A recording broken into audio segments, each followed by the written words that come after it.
Hi all. ಇವತ್ತು ಕಡಲೆ ಪಲ್ಯ ಮಾಡೋಣ. ರುಚಿಕರವಾದ ಕಡಲೆ ಪಲ್ಯ. ನೆಕ್ಸ್ಟ್ ದಪ್ಪ ಹಚ್ಕೋಬೇಕು ಕಡಲೆಗಳನ್ನ. ನೆಕ್ಸ್ಟ್ ಈರುಳ್ಳಿ ಚಾಪರಲ್ಲಿ ಚೆನ್ನಾಗಿ ಚಿಕ್ಕದಾಗಿ ಹಚ್ಕೋಬೇಕು. ನೀವು ಕೈಯಲ್ಲಿ ಹಚ್ಕೊಳ್ಳೋದಾದರೂ ಹಚ್ಕೊಳ್ಬೋದು. ನೋಡಿ ಎಲ್ಲ ಯಾವ ಥರ ಬಂದಿದೆ.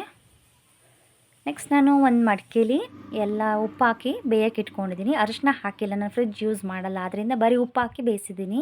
ನೆಕ್ಸ್ಟ್ ಎಲ್ಲ ಸಾಂಬಾರು ಪೌಡ್ರ್ಗಳನ್ನ ತೊಗೊಳ್ಬೇಕು, ಮಾಮೂಲಿ ನಿಮ್ಮ ಕಿಚನಲ್ಲಿ ಇರೋದೆಲ್ಲ. ನೆಕ್ಸ್ಟ್ ಕಡಲೆಕಾಳು, ಹೆಸರು ಕಾಳು ಬೇಯಿಸಿಟ್ಕೊಂಡಿದ್ದೀನಿ. ಒಂದು ಬಾಣಲೆಗೆ ಸಾಸಿವೆ, ಜೀರಿಗೆ, ಉದ್ದಿನಬೇಳೆ ಹಾಕ್ಕೊಂಡಿದ್ದೀನಿ.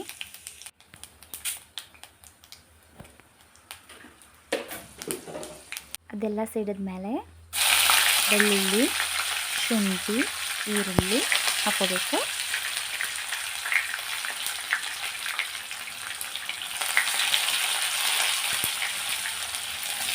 ಈರುಳ್ಳಿ ಬೇಗ ಬೇಯಬೇಕು ಅಂದರೆ ಮೊದಲು ಸ್ವಲ್ಪ ಉಪ್ಪು ಹಾಕಿ ಫ್ರೈ ಮಾಡ್ಕೊಳ್ಬೋದು.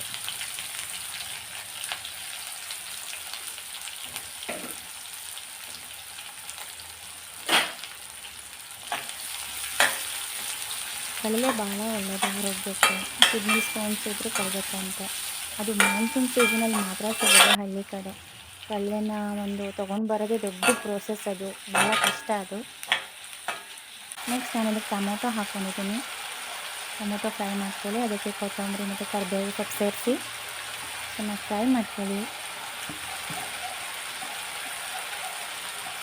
ನೆಕ್ಸ್ಟ್ ಎಲ್ಲ ಸಾಂಬಾರು ಪೌಡ್ರು ತೊಗೊಂಡಿದ್ರಲ್ಲ, ಧನಿಯಾ, ಸಾಂಬಾರು ಪೌಡರ್, ಚಾಟ್ ಮಸಾಲ, ಗರಂ ಮಸಾಲ, ಖಾರ ಪುಡಿ ಎಲ್ಲ ಹಾಕ್ಕೊಂಡು ಚೆನ್ನಾಗಿ ಫ್ರೈ ಮಾಡಿ, ನೆಕ್ಸ್ಟ್ ಇದಕ್ಕೆ ನಿಮಗೆ ಎಷ್ಟು ಹುಳಿ ಬೇಕು ಅಷ್ಟು ಹುಣಸೆಹಣ್ಣು ಸೇರಿಸಿ ನೆಕ್ಸ್ಟ್ ಚೆನ್ನಾಗಿ ಮಿಕ್ಸ್ ಮಾಡಿ ಒಂದು ಸ್ವಲ್ಪ ಹೊತ್ತು ಹಾಗೆ ಪ್ಲೇಟ್ ಮುಚ್ಚಿಡಿ.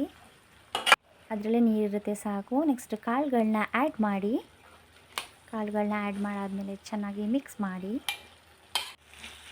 ಬೇಕಿದ್ರೆ ಸ್ವಲ್ಪ ವಾಟರ್ ಸೇರಿಸ್ಕೋಬೋದು, ನಾನು ಸೇರಿಸಿಲ್ಲ. ನೆಕ್ಸ್ಟು ನೀವು ಬೆಂದಿರುತ್ತಲ್ಲ ಅದನ್ನು ಬಸ್ತಿಟ್ಕೊಂಡು ಕಡಲೆನ ಆ್ಯಡ್ ಮಾಡ್ಕೊಳ್ಳಿ.